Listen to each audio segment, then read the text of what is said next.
Awesome. Well, thank you, everyone. Look forward to spending the next 30 minutes with you. But I'd like to start out my presentation with just a confession from a vendor SE. I've spent my entire career in the vendor world. And, most recently, prior to coming to TXOne and doing OT, I was with a big endpoint security company, Carbon Black. And so at the last year I was there, I was asked by a very large oil company, because I'm based out of Texas, how does your solution work in an OT environment? And me being the good SE that I am, before I answer that question, I'm going to ask a couple qualifying questions. So the first question I asked the prospect was, do you have a Windows 7 or higher machine? So is your OT asset that you're looking to deploy an endpoint on, is it a Windows 7 or higher? Guy said, yeah, thumbs up. Okay, second question is, can you poke the necessary holes through your firewall to allow that agent to talk to the cloud? And the answer was yes. So with all good intention, my response back was, we're good. When it came time to install the agent, we were not. So everybody can enjoy that, right? So the purpose of this presentation is really to talk about some of those unique environments found in OT. So while it was Windows 7, it behaved very differently with the applications in the OT environment than it did from the IT side. So while IT solutions technically I worked in that environment. I broke some legitimate applications that I wasn't supposed to, right? Obviously, we're not supposed to break things, right? So that's really the intention of this presentation, is really to talk about how that deploying something that we're familiar with most in the IT world doesn't always go as smoothly in the OT side, and to really look at purpose-based solutions for your OT environments first, before just going out and saying, well, hey, it's endpoint, so let me just deploy what I deploy on the IT side of the house. So that's the purpose of it. With cybersecurity, we know it's been around for 30 plus years. There's a lot of solutions out there, and unfortunately, there's not a single silver bullet. Your jobs are tough, and we know that as a vendor. We know how difficult it is and the responsibility, and we feel that too when you deploy our solutions. We want to make you successful in that environment. So it's all in the spirit of learning that we're going to talk about some of the comparisons from IT to OT. So some of the positive points that I've just seen in the last 3 to 5 years of focusing in on OT is that we really do see that teams are coming together. Prior to this, OT was their own world. Those IT people, they're just going to break something. I don't even let them in my, manufacturing facility. There is really an us versus them type mentality. But in the last 3 years, we're really starting to see those teams work together. And so that's really been a top-down approach to say, look, we're going to have a single SOC, but we're going to have subject matter experts there for the OT side. I actually had a customer come by yesterday when I was at the Gartner Summit, and they were talking about how they're even given priority in their SOC to any OT calls over any IT calls. So, that's some good feedback that we're hearing. We also see some very specific OT frameworks, and this has been a work in progress. We were trying to take these IT frameworks, Zero Trust, and trying to fit those into OT, and it just didn't make sense. It didn't work the same way. So now we have, over the last 5 to 10 years, looking at standards like IEC 62443, specifically designed with OT in mind, not IT. NERC CIP, NIST, TSA, all these have very honed in components and frameworks for these OT environments and the unique challenges you have in those. Some of the key requirements that we see across these frameworks are around network segmentation. They all call out about network segmentation. They all call about asset visibility. You can't protect what you can't see, right? How many times have we heard that, right? From an asset visibility standpoint. Vulnerability management, right? Antivirus. These are all fundamental. But we also see other emerging capabilities coming through when we talk about change control. That is like one of the biggest things in OT environments that we have to be able to enforce, is that change control window. Because somebody coming in and thinking that what they're going to do is not going to cause a problem, I'm just going to install this little Wireshark because I'm going to do some troubleshooting, can actually tip over the system, right? And bring down the organization. Application allow listing. These OT assets have been doing the same thing for 10, 15, 20 years. Your asset owners, they've never been breached. Chances are they haven't been breached yet. And they're sitting there saying, why are you going to come in and try to put something on my equipment that could break something? I haven't been breached before, right? So the whole idea is allow listing. Look, all I want to do is put something on here that's going to make sure that these 5 applications that have been working for 10, 15 years, as you told me about, that they keep working, regardless of what the adversary is trying to do, right? And so that's what we're talking about here. So when we talk about risk, we're in cybersecurity, we all deal with risk every day. We always hear that term. It's not a matter of if, it's when, right? I don't really like to say that, but it's always like what ifs. And so when we talk about risk, there's different ways that we look at our assets and how we deal with the risk on those. One of those is just a risk avoidance technology, right? We have maybe a legacy asset out there that we know there's known exploits to. Let's say it's a Windows XP legacy system out there. What can I do from a solutions perspective that can help me avoid the risk that that's going to pose? So that's one way to look at risk assessment. Acceptance, we all do every day, right? I say it for my customers all the time. Look, I know I have risk out there. I don't have the money to fix that, right? To mitigate that risk. Unfortunately, that's a common problem, right? So we're accepting that risk. Risk mitigation is what you hear all the time about security products, right? Nobody's going to have a single silver bullet, but they're coming out and say, we can help mitigate this risk. We can help mitigate that risk. Because that's really what a lot of your software solutions are doing today. And then, of course, we're risk transfer, right? One way we can transfer risk is have the insurance company deal with it. I'm going to get an insurance policy, right? That's going to help bail me out here. Or, a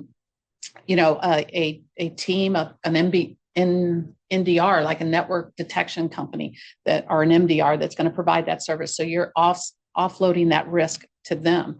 So you're transferring the risk. One customer came by yesterday and was telling me how they transfer risk is they're the network ops team, right? And so they handle all the Ethernet switches and everything that go into OT, but what they plug into it, not my problem, right? So they're clearly transferring the risk to somebody on the operations side. But at the end of the day, when we think about transferring risk, is your reputation does not get transferred. It doesn't matter that I had the best MDR company out there or the best solutions in place. No vendor is going to tell you we're 100%, not even Cisco, right? We're 99.999, right? But again, your reputation can't be outsourced. So we're going to walk through some very quick technologies that we find on the IT side that are trying to push into OT. And we're going to talk about some of the challenges that are associated with that. So when we look at those common frameworks for securing OT, one of the biggest bangs for the buck that you have when you have a limited budget is talk about segmenting that network, right? So we think about segmentation a lot in OT is typically that IT to OT convergent point. And a lot of customers said, we're segmented, right? We might have segmented with just a firewall, or we might have segmented it with just a VLAN technology that we use on the IT side of the house, but that's perceived to be segmented. Problem is, the number one threat vector to OT that's been that way for the last 2 years is ransomware. Coming from the IT side, that's going in from a top down into your OT environment. So obviously, whatever VLAN or firewall we're using today, it's not working.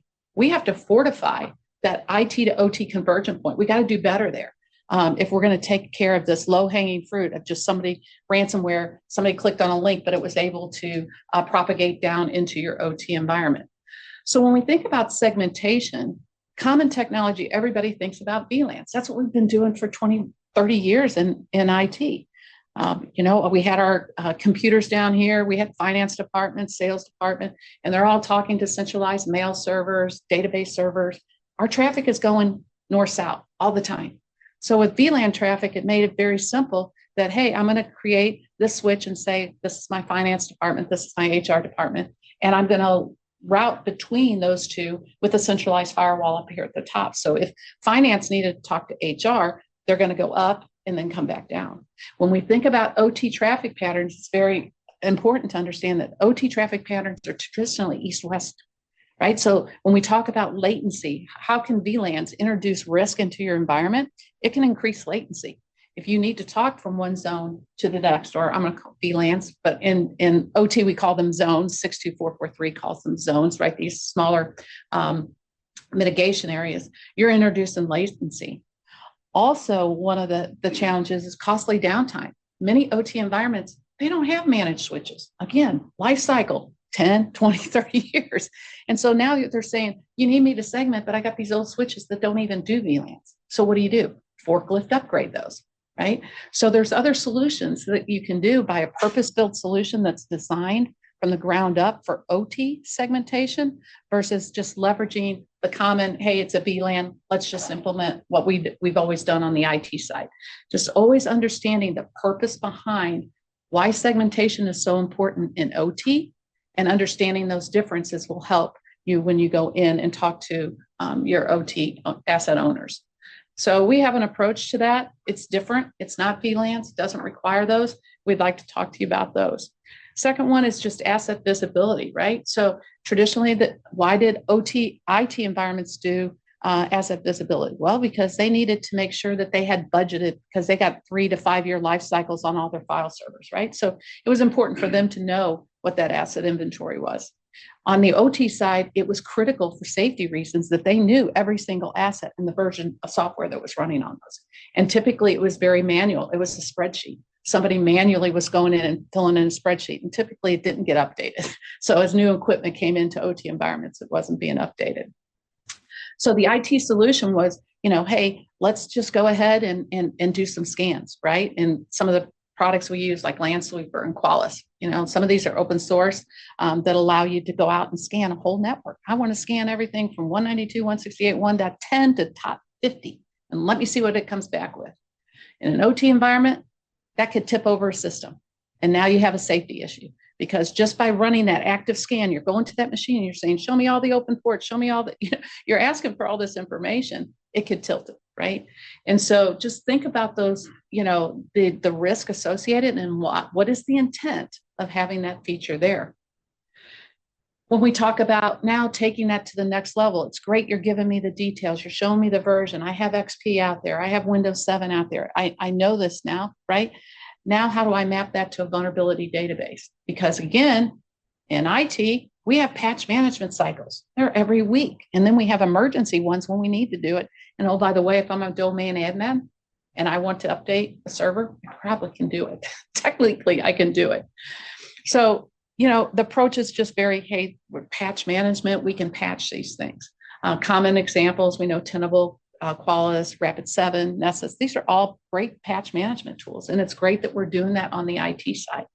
But in OT, it doesn't work that way. We cannot, the least amount of time I've seen in a patching cycle is 6 months in the OT environments that I've been talking to. Traditionally, they're a year. And a lot of times I have customers ask me, we need vulnerability management, because I don't know what's out there. And I was like, well, have you patched in the last year? No. Have you patched in the last 2 years? No. I can save you $100,000. You have vulnerabilities, right? So how do you want to address those, right?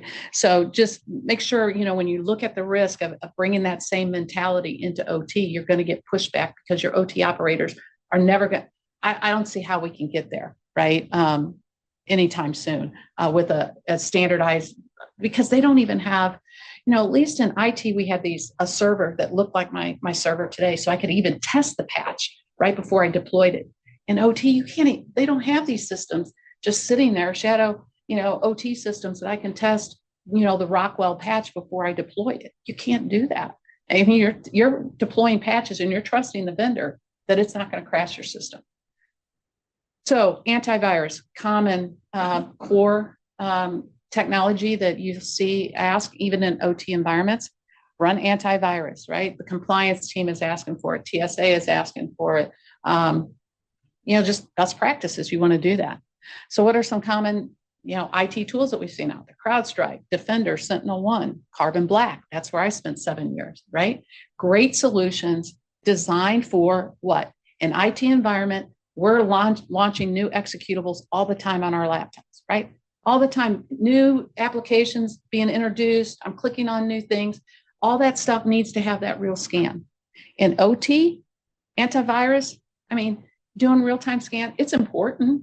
But how many times is that machine that's been running the same software for the last 5 years need to do malware scanning? That's not the most important piece to an endpoint solution. So just be careful of when you take a look at these solutions, adding internet requirement like CrowdStrike to say, like I said, poke the holes through the firewall, right? Go ahead and do that. I've just opened up a new threat vector, right, to solve the compliance issue of having real-time scanning. So just keep that in mind. The operational risk, unscheduled updates, anything that's cloud.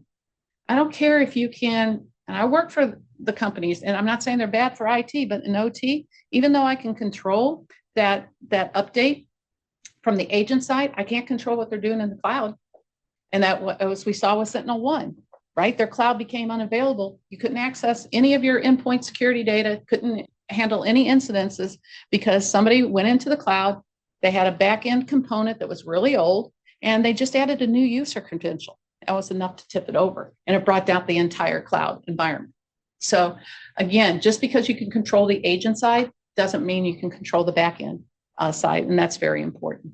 I know I'm probably running close to time, so let's talk about change control. Really, changes can be scheduled or performed on the fly a lot in IT. In OT, they can't. A lot of times in IT, they'll have a rollback solution, right? Because they have enough resources to build that rollback. You don't have that in OT assets. So trying to push that same mentality into your OT environment, it's not going to work. And also unauthorized changes and errors can impact your production and safety. And we have a lot of times vendors come to the front desk in OT and say, I'm here to update my equipment, right? And they come in with their little USBs or their laptops, and nobody else knows what's going on. They just see somebody else new over there. What's going on? And all of a sudden the system goes down, right? Again, because they can't validate, even though they might validate that patch in their labs, it's different at every single customer location. And there's always risk associated with doing that. Application allow listing. Again, I want this asset to do the same thing it's been doing for 3 to 5 years, 10, 20 years. I just want to keep them going. And I do need to add that visibility and that safety net by adding cybersecurity on top of that.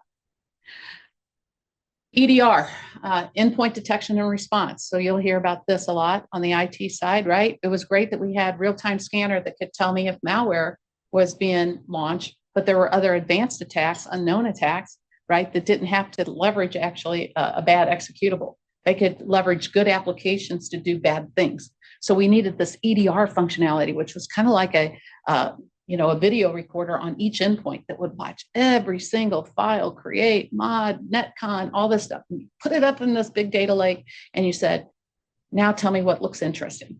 Okay. In OT, it's very different. That amount of adding complexity to that endpoint, adding the resources that it takes to do that.